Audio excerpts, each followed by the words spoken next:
which is there. And I believe that our State Secretary will tell a little bit more about that. But having said that, let's introduce our speakers, and we have from Mexico, Carlos Gonzalez. Thank you very much. Thank you very much to the organizers for bringing me all the way from Mexico City. It's a nice opportunity to join you here and learn a lot about the African experience and the Swedish experience as well. I'm the executive director of the Institute for Mexicans Abroad. And when I was asked by Jennifer to prepare a presentation for this seminar, I thought that it would be useful to share with you 10 lessons about the Mexican experience. I've been at my post for 6 years, so I have some ideas about what we are doing right and what we are doing wrong and what we have learned in these more than 20 years of systematic acercamiento or systematic reapproachment with our diaspora. I will begin, though, with a brief context about the Mexican diaspora. You know, ours is a very particular one because we are concentrated mostly in one single country, like other diasporas, like the Chinese, the Indian, the Dominican, almost anyone you want to mention. Like them, we Mexicans tend to concentrate in one single country. Almost 99% of our diaspora is concentrated in the United States. We are exceptional as well because of our size. We talk about a 30 million member diaspora, 12 million born in Mexico, and 18 million born in the US of Mexican descent. We are exceptional as well because of those 12 million born in Mexico, 12 million immigrants, more than half, it says here 6, but actually it's almost 7 million Mexicans are undocumented. We don't call them illegal, they're undocumented. They live in the shadows because they have no permission to reside legally in the United States. They are a key part of the US economy. So when I talk about development assistance, what I'm talking about is the development of the United States. What the Mexican government is doing, to some extent, is to help the development of the United States. More than 1 out of every 4 foreign workers in the United States are Mexicans, out of 30 million. They are very important, as you know, as remitters. They send to Mexico approximately $24 billion per year, which is the highest amount any country receives, with the exception of China and India. And like China and India, although in absolute terms these remittances are very important, in comparison with our GDP, it's approximately 3% of our GDP. So remittances are crucial for the families that receive them. Remittances are crucial for the regional economies and in general for the national economy, but our development is not based on remittances. And another characteristic of our diaspora is that they are concentrated at the basis of the social pyramid in the United States because they have low levels of education. 2 out of 3 have not finished their high school, and therefore they are condemned to the worst incomes in society. Only 5% are university educated if we talk about Mexican immigrants. Now, why does Mexico need an IME? Which is a question that perhaps could also be placed upon any other country with a significant diaspora. Well, in my opinion, Mexico needs an IME, an Institute for Mexicans Abroad, for 2 things. One, because we need to empower the Mexican diaspora. We need to raise their visibility, to strengthen their voice, both in the US and their host countries, as well as in Mexico. And 2, because we need to help them become a bridge of understanding between Mexico and host societies. I'm a diplomat, you know, so I cannot say policy influence with the ease that Jennifer mentions policy influence. But definitely, the stronger they become, the better for us. The stronger they become in the US, the better for us. So we need to have an intense dialogue with them and make sure that they understand what our needs are, what our concerns are, and ask for their help when we need them. Who we are? Well, we are an agency, IME, the Institute for Mexicans Abroad. We are an agency within the Foreign Ministry in Mexico. We are the ones in charge of engaging the diaspora. IME, the Institute for Mexicans Abroad, was created in 2003, but in fact, it's been 20 years of systematic initiatives on the part of the Mexican government to promote a systemic relationship with our diaspora. We work being within the Foreign Ministry helps us a lot because we do our work through the network of embassies and consulates all over the world. And since our diaspora is concentrated mostly in North America, it is mostly through the 50 consulates that we have in the United States and 6 consulates that we have in Canada that we develop most of our work. The emphasis that Jennifer places upon the work of the embassies and the consulates is key for us. We have IME officers that represent our institute and that promote our agenda within each of the 56 consulates in the United States and Canada, people who work exclusively on community affairs. There are 2 emblematic characteristics of our institute. One is that we have a president who is a migrant, who was invited by the President of Mexico to come to Mexico and live with us for a while and be the head, the formal head of the institute of which I am the executive director. And the other emblematic characteristic is that we have an advisory council, like an assembly of migrants, who are elected by the communities they represent, who serve for a period of 3 years. This council or assembly is composed by 128 leaders in total that meet twice a year and make recommendations to the Mexican government. The interesting thing is that we do not appoint them, we do not select them. We call for elections in each consular jurisdiction within the United States and Canada, and the communities choose the representatives to this council. What we do then can be divided in two big areas. One is the IME agenda that tries to promote, to raise the standard of living of Mexicans in the United States.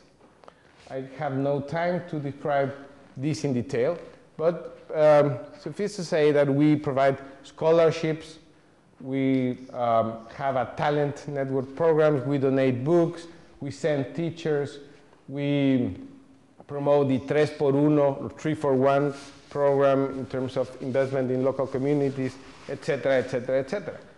Again, development assistance is key to define it, because certainly we want to promote the development of Mexico, but more than half of what we do also promotes the development of the host society, because we provide scholarships, for example, to immigrants in order to learn English or to finish their high school.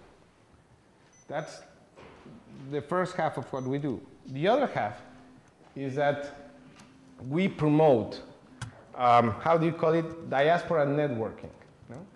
We try to promote an information agenda, trying to make sure that immigrants know what we are doing, and but that more importantly, that immigrants know each other, community leaders mostly, in order to promote a shared agenda between Mexico and the organized communities.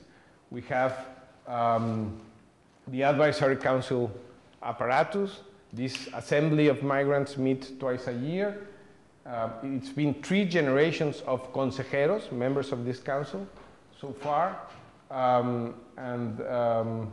It's an opportunity for them to meet each other and work together. 2, we have an ambitious program of what we call jornadas informativas. in which we bring delegations of Mexican and Mexican-American leaders to Mexico in order to have them for 3 or 4 days and learn what we are doing and learn what IME's goals are. We have an extensive use of the internet and the email and text messages through cell phone systems. And we have an ambitious service agenda that I just showed it to you, mostly in the area of education, health, and community organizations. In my last 5 minutes, I would like to at least mention some of the most important lessons that, in my opinion, we could share with other countries, mostly with our African colleagues. First is, it is key to have a professional bureaucracy. It's not only to have diplomats willing to be advocates. You have to train them. You have to teach them. You have to make sure that they have the vocation and the skills to deal with migrants that come from a very different zip code from which they themselves come from. Two, the second lesson is that diaspora leaders are usually the natural allies of those within your decision makers that want to open the country to the world. They're always willing to help you in opening Mexico to the rest of the world. Three, you need to create synergies with them and accept that you will not agree on everything. I mentioned here the example of Cuba and Israel, which have exceptional characteristics that sometimes make people think that it's only a matter of saying diaspora unite against Fidel Castro or diaspora unite in defense of Israel in the context of the Middle East. Well, in reality, for most countries like Mexico, they are as heterogeneous and plural as Mexico is within our borders. So it's very difficult to create synergies. You have to do it issue by issue. Fourth, we always talk about lobby. Let's lobby, let's use our diaspora in order to lobby the United States. You know, the United States is a country that is not only accepts but promotes political participation on ethnic terms. Sometimes we in Mexico forget that the lobby word is a two-way street. The diaspora wants to lobby the US, okay, but they also want to lobby Mexico, and they want to change Mexico. And sometimes we Mexicans in Mexico don't understand that very well. Five, I'm sorry, I was reading a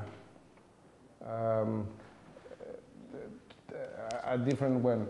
It's only natural to have conflicting relationships with consuls and community leaders. That's why it's key to have training, because diplomats don't like the independence of migrants. But the burden of proof is on you. The burden of proof is on the consul, who needs to understand that the migrant has a baggage with him that pushes him or her to mistrust you. Three, your credibility depends on the interdependence of your counterpart. You cannot appoint the leaders with whom you want to meet, because then you will be dealing with leaders who are not independent and who has no credibility. Your independence as a homeland government depends on the independence of your counterpart. Four, we have to avoid our natural willingness to control everything. You have to avoid this attitude of show me your leader, or accept he or she who says, I'm the natural spokesperson of the committee. Once you deal with me, you will deal with everyone. That is usually not the case. Five, you need to create a network before you need it. This is long term. It is very difficult to work with the diaspora when you are pursuing a single short-term objective. You must be thinking in a long-term generational relationship that will take you 30 or more years. And I think I have mentioned most of this already. The most important contribution of the homeland government is capacity building. You help by building skills and capacities in autonomous leadership. Skills and capacities that will help them influence the context in the whole society, but also help them to change the homeland. So it's always difficult. And you raise a lot of quote-unquote enemies within Mexico because they don't like the diaspora as an agent of change. As I was mentioning, diaspora is the natural ally of those who want to open the economy. You need to create synergies issues by issue. Expect that that plurality and heterogeneity will force you to agree with the diaspora in certain issues and to agree to disagree in most others. And I think that that's the common trend, and that cases like Cuba or Israel are rather the exception. The lobby word is a two-way street. And finally, you can be counterproductive if you don't respect the natural attachment of the diaspora to the host society. They will always face, no matter if you're talking about the United States or any other host society, the dual alliance tacit accusation. And you better be sensitive of the political context in which they operate. In order to be on time, I will end up there and perhaps reserve some other comments to the questions and answers. Thank you.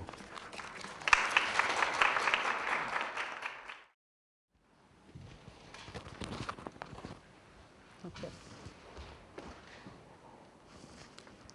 Good morning, Your Excellencies, distinguished guests, and delegates to this wonderful conference. First, forgive me, my voice is a little bit on the strain as I'm fighting an awful cold, so if I cough, I hope it doesn't distract too much. But before I begin, let me thank the Nordic Africa Institute, and particularly Fantou Cheroux, and certainly George Washington University for convening this important conference and for affording me the opportunity to talk about the Jamaican experience in the context of the diaspora. I have entitled my presentation, Daughter Diplomat of the Diaspora, because I wanted to do two things in my presentation. One, to share with you my own personal experience and perspective on Jamaica's diaspora movement, which has been somewhat unique, I think, as well as provide some background, highlights, and special issues with which the Jamaican diaspora movement is currently grappling. I will also highlight some of the successes of our movement, which I think especially bode well for its future growth and development. I very quickly add, however, that my presence here at this conference is more to learn than to impart any profound knowledge or perspective on this extraordinarily dynamic phenomenon, which appears to be, at least to me, quietly and with little notice and perhaps even unwittingly, driving policy, establishing trends, and even creating opportunities for native homelands, host countries, and diasporans alike. Allow me, therefore, to begin by providing some background on Jamaica's immigration trend in the last 40 years, 60 years. Jamaica's migration to North America and the United Kingdom began in earnest after the Second World War. Previously, Jamaicans migrated to such countries as Cuba, Panama, Costa Rica, and other Central American countries. Immigration laws, procedures, and administrative systems in Jamaica were adjusted to facilitate the shift. However, the resurgence of nationalism brought more restrictions to domestic laws and regulations governing the movement of our people. In 1947, the General Agreement on Tariff and Trade, known as the GATT, in my opinion, reflected the nationalistic approach to free trade, which had its own implications for the migration of Jamaicans and other peoples in the developing countries. Globalization, on the other hand, has brought its own implications, negative and positive, for the region, as well as for the diaspora. The creation of the World Trade Organization, the WTO, in 1994 heralded restrictions on the movement of unskilled and semi-skilled migrants into developed countries, deferring, of course, to the more skilled and professions. While immigration restrictions continue to be a major source of contention between developed and developing countries, including those in the Caribbean, policymakers in the region recognize that globalization involves positive as well as negative elements. They felt it necessary to organize as a region to face the threats and capitalize on the opportunities. Hence, the Caribbean's answer to globalization is what is known as the Caribbean Single Market Economy, or the CSME. It provided a basis for coordinated action in negotiations and for the policy and legislative framework for organizing the resources of countries in the region.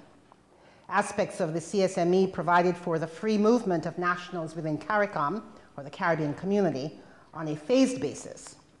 The implication was that Jamaicans and other CARICOM nationals in the diaspora had the same rights as national residents in the region.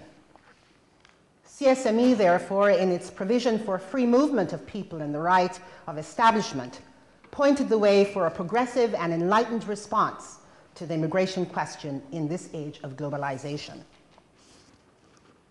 Jamaica's diaspora numbers approximately 2.5 million, with the majority residing in North America and the United Kingdom. That represents as many Jamaicans outside of Jamaica as there are at home. A United Nations study indicated that 60% of the highly educated Jamaicans live abroad. However, while Jamaicans of any stripe may have left the country physically, their hearts and minds remained in Jamaica. Jamaicans in the diaspora have maintained ties to family and kept second homes there. They return home frequently, send their children home for holidays, and in fact, Jamaicans represent 10% of the tourism market in Jamaica. First-generation Jamaicans maintain a cultural identity as Jamaican even as they become citizens of their host country, something our government promotes, something I personally very actively do at the consulate. A remarkable phenomenon is that remittances to Jamaica are the largest earner of US currency, outstripping tourism and traditional major exports of bauxite and other traditional products. And it even outstrips foreign direct investment. It is this abiding and unabated affinity for Jamaica by its nationals that has inspired the diaspora movement. Initiated by the government in 2002, the diaspora movement held its first conference in 2004, the second in 2006, and the third in 2008. The event saw greater attendance in each year from Jamaican nationals who traveled from around the globe to participate.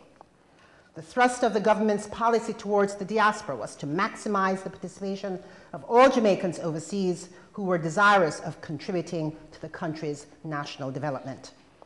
It is not lost on our government that other diaspora movements, such as that of India, China, and Israel, have continued to play a major role, in the economic and socio-political development of these countries, as well as the ability of their nationals in the diaspora to affect government, trade, and bilateral policy as regards their homeland. The Jamaican diaspora movement is officially sanctioned in the United States, the United Kingdom, and Canada. In the US, it is divided into 3 regions: the Northeast, the Southern United States, and the Midwest, and is represented by diaspora advisory boards in each region. The priority areas of focus are health, education, crime and violence, trade and investment, and the role of the church and faith-based organizations. A Department of Consular Affairs in the Ministry of Foreign Affairs provides direct support to the diaspora boards abroad and is the direct line of communication with the diaspora boards. The chair of the boards operate as advisors to the government, interacting closely with and taking counsel from diplomatic missions. There is also the Jamaican Diaspora Institute, in which these activities eventually reside, and all of the operations of the movement, including the Diaspora Foundation. I wanted to spend some time talking about the successes and the challenges of our movement as it exists now. For what it's worth, Jamaica is the first country in the CARICOM to officially launch a diaspora movement. And this is important because what we're seeing now is that other Caribbean countries are kind of looking to Jamaica to see what we're doing. They're taking a lead from us. The earnest and committed involvement in this exercise by the Jamaican government and the diaspora has inspired conversation about and interest by other CARICOM nations in perhaps initiating their own movement. And although nothing yet has come to fruition in terms of a formal movement, countries like Trinidad and and Tobago and Barbados are very much looking towards initiating their formal diaspora movement in near term.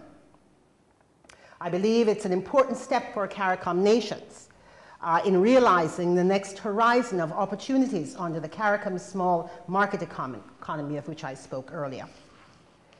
CARICOM nations' ability to compete in the global marketplace will be profoundly enhanced by the active engagement of their diaspora communities in the repatriation of resources, including skills and currency, and the ongoing formation and development of economic and trade initiatives and foreign direct investment into their native homelands.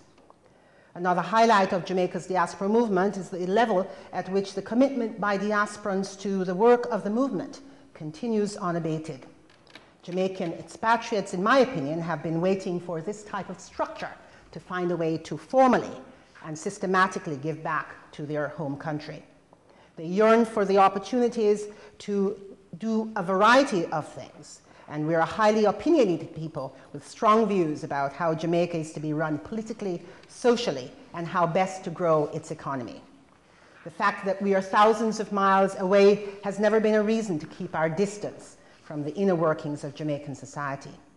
We are involved in such infrastructure development projects as building schools, funding medical professionals and medical units, building water tanks throughout the country in rural Jamaica, mentorship programs of a variety ranging through from K through college area, through college and post-secondary, post-college work, as well as building and supporting a variety of other infrastructure projects throughout the country. I pause here to share with you a personal anecdote. I was born in Jamaica, but spent most of my formative years here in the United States when I immigrated here in 1968, some 41 years ago. I left at the age of 15 with a family of 6 siblings who would travel to New York to be reunited with our parents who had been in the States some 5 years previous, preparing for us to arrive. Despite being thousands of miles away in the US, my parents managed to see to it that the home they left behind in Jamaica was run according to their values and as per their rules. This they did through a network of family who weekly visited the boarding schools which we attended. While the schools we attended were strict, it was my parents' values that predominated, and it was they who were the ultimate decision makers on all important matters concerning us. Even after we all joined our parents in the United States, returning to Jamaica was part of our lives during holidays and on special occasions for family events. My parents kept a home in Jamaica, argued about politics with their friends and families over the telephone wires, and at times it felt like we never left. This ability to live in two realities is what has kept alive this vibrancy that is now fueling the Jamaican diaspora movement. It is what has enabled remittances to Jamaica from around the world to exceed $200 million US dollars in 2007. Another success of the movement is its ability to engage young people, not just first-generation young Jamaicans, but post-first-generation Jamaicans, that is, US-born children of Jamaican nationals. These young people identify with their Jamaican roots and are excited about their cultural home. This is especially the case in the United Kingdom, where in the 2008 Diaspora Conference we saw over 500 young people under the age of 25 coming to the country and challenging our government to create initiatives to engage them more fulsomely in the country's national development. My experience in the United States is that young people are eager to find ways to connect with Jamaica, and so we must in the US create more effective ways of reaching out to this generation. And that I'm hopeful that by the next conference, the Diaspora Conference, which is in 2010, that the US will have a stronger representation. Another success of the movement relates to the extent to which diasporans invest in Jamaica. At the moment, the most popular investment is in real estate, specifically the purchase of a home. Aside from its monetary aspects, the home intimately reconnects returning nationals to their homeland. This home serves as a base through which they can become increasingly involved in important activities of community life and ultimately engage more sustainably in Jamaica's development. Let me take the next few minutes to focus on some of the challenges, because I think that's where we are meeting some of the most, deadliest concerns in terms of the development of our movement. There is uncertainty about what is the appropriate level of participation and involvement on the part of the government in the diaspora movement. While many in the diaspora recognize the valuable role the government can and has played in getting the movement started and to this point, there is a predilection on the part of nationals to want to constrain government's hand in certain decisions. For example, what is the role of the Jamaican government in the selection of diaspora board members? Who determines the terms of reference with regard to the selection of conference delegation, and who should fund certain initiatives? In addition, diaspora boards are challenged to raise the funds to establish secretariats and the necessary infrastructure to effectively run the movement. Diaspora operations are still, to some degree, an informal exercise. The ability of the movement to sustain itself will depend on having formal places of operation and formal staffing. Further, boards have not yet determined the appropriate organizational structure under which to operate that accommodates fundraising, community representational, legislative, and political advocacy objectives. There continues to be competition between diaspora organizations that predate the official movement, commonly referred to as small d for diaspora, and the big D diaspora initiatives, those undertaken by under the auspices of the official diaspora, big D movement. My own view is that this squabble, if you will, is perhaps a dynamic of growing pains, and that as an operational and representational structures become more defined, the divide will close.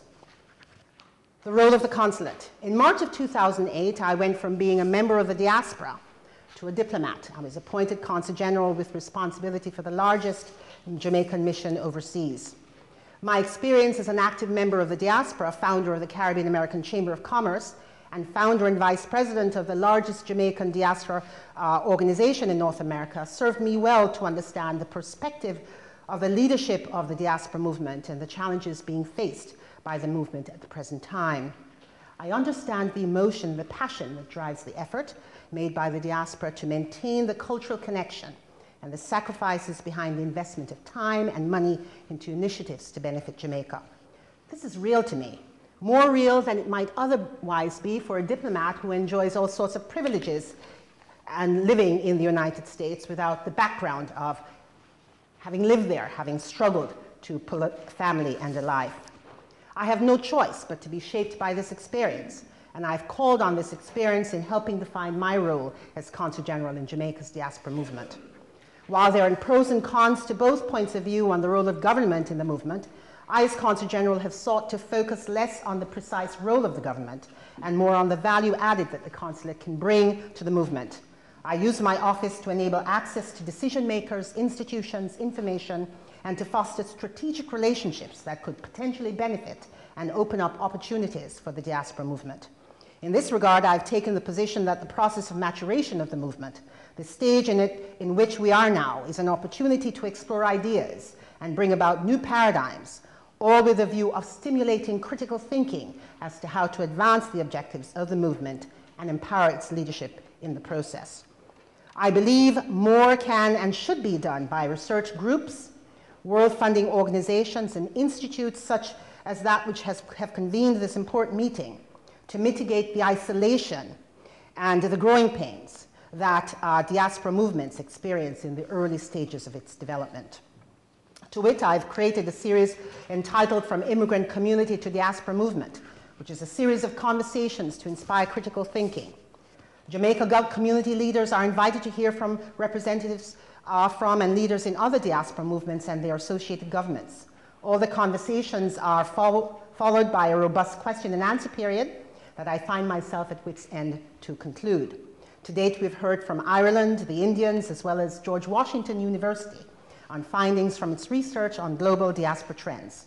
We will wrap up the series with a presentation from China and Israel, followed by a summary analysis session.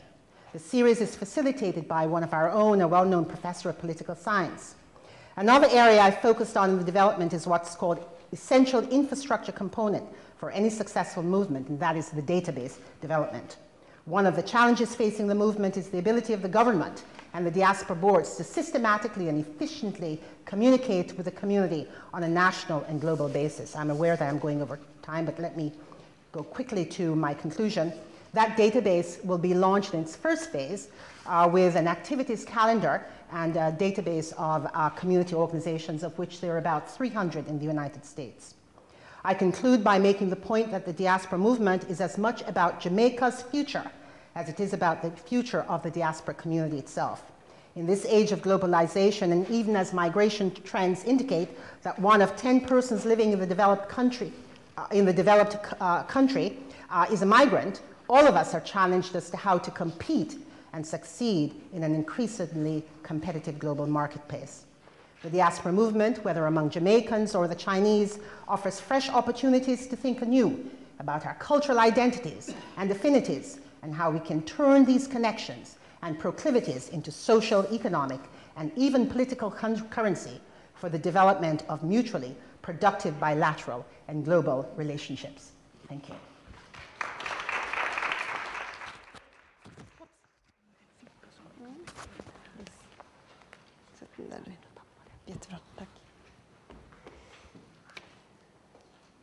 Thank you. Ladies and gentlemen, Minister Billström asked me to pass on his regrets that he could not be here personally today. I think someone may have said it before, but his wife just gave birth to his first child, and so today he is at home just being a father. Ladies and gentlemen, let me begin by thanking the Nordic Africa Institute for hosting this workshop on the timely and important issue of migration, diasporas, and development. I was honored to have been given the opportunity to contribute to today's discussion, and I'm very pleased to see that the Nordic Africa Institute and Georgetown University have worked together in organizing this workshop. A transatlantic exchange of experiences and perspective is indeed very welcome, as we have a great deal to learn from one another. I would like to take this opportunity to speak about Sweden's commitment to these issues, and I would like to focus on the work being done within the EU in this area, particularly with regard to the collaboration with the African region. The issue of international migration and development has risen to the top of the global policy agenda, and rightly so. Migration is truly an international and interconnected issue, and over the last few years, the international community has intensified its efforts to better understand and promote the positive development potential of migration and to minimize its potential negative effects. Sweden has played an active role in these efforts, and we were one of the countries that took the initiative in establishing the Global Commission on International Migration. Sweden has also participated actively and given financial support to the meetings of the Global Forum on Migration and Development. The development potential of migration is truly great, but it's also to a large extent dependent on the existence on an environment that enables migrants to invest in development for themselves, their families, and their communities. By considering migration as an integral part of the national agenda for the development and poverty reduction of countries of origin, an important step is taken towards ensuring that individuals and families migrate out of choice rather than necessity. Greater policy coherence is indeed key in addressing the issue we are discussing today. Policy coherence involves considering the real or potential impact of a range of other policy areas, including migration, on development and on migratory flows, and promoting their synergies. This may include supporting diasporas groups' development efforts in their countries of origin, or increasing the development effects of remittances, for example. Last year, my government signaled in a communication a new departure for its work on policy coherence for development.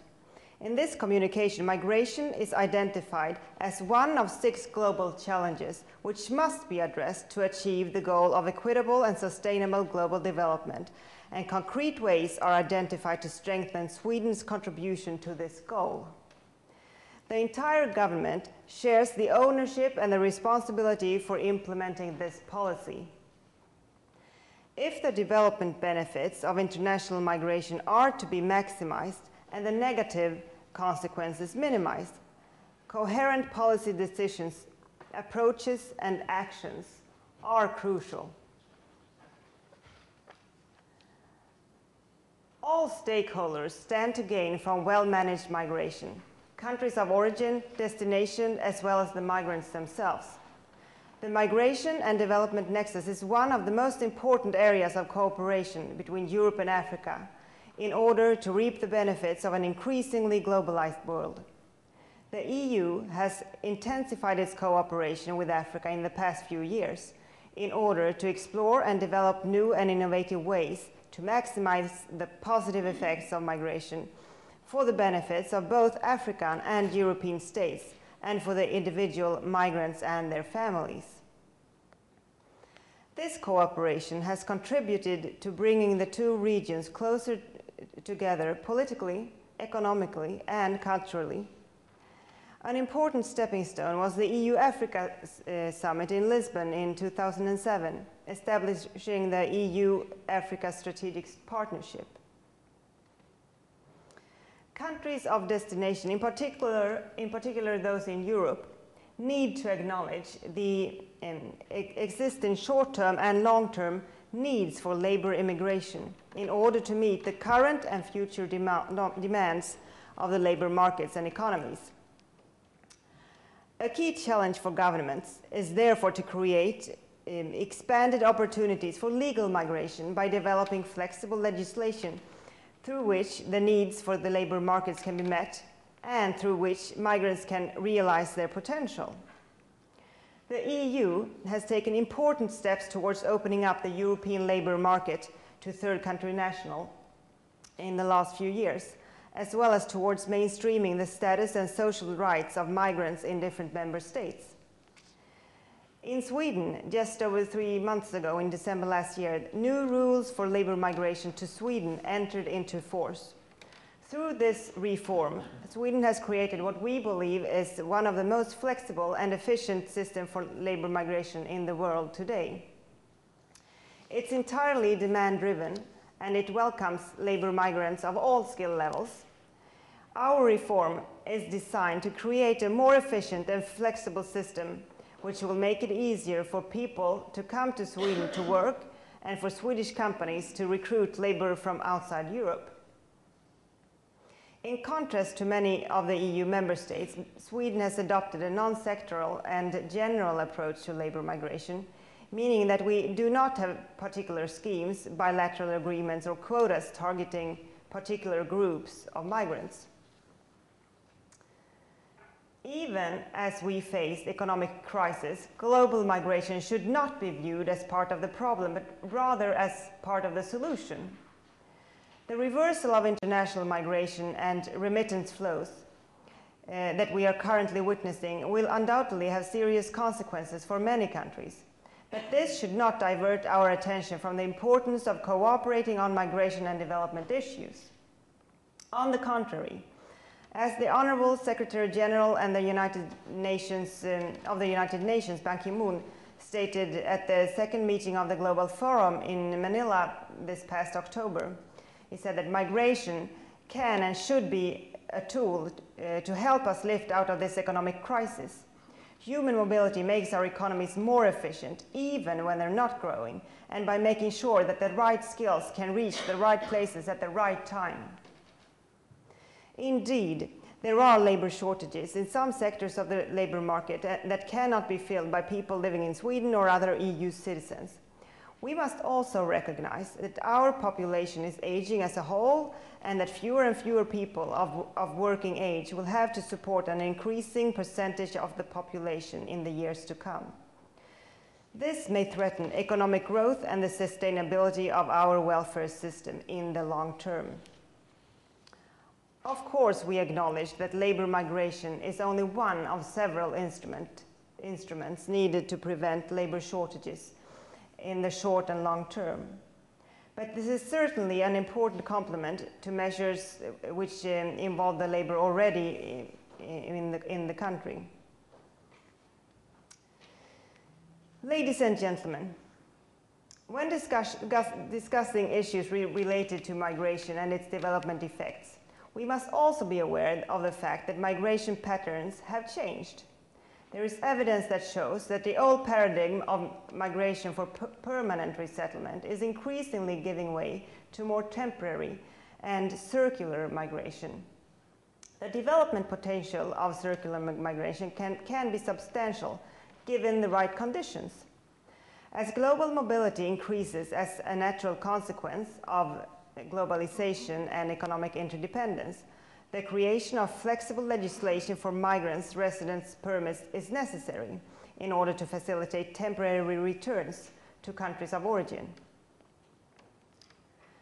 Portable social benefits, such as pensions, are also key in facilitating voluntary return to countries of origin in order to contribute to development through skills transfer, investment, and the establishment of international academic and professional networks.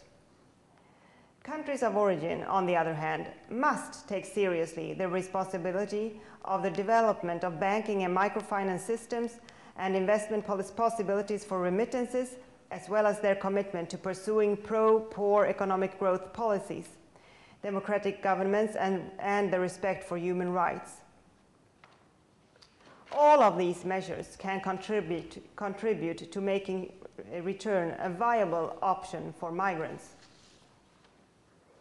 However, members of diaspora groups do not necessarily have to return to their country of origin in order to contribute to its development. Many migrants have initiated projects in their country of destination that are designed to foster development in their country of origin. Governments have an important role in supporting these initiatives.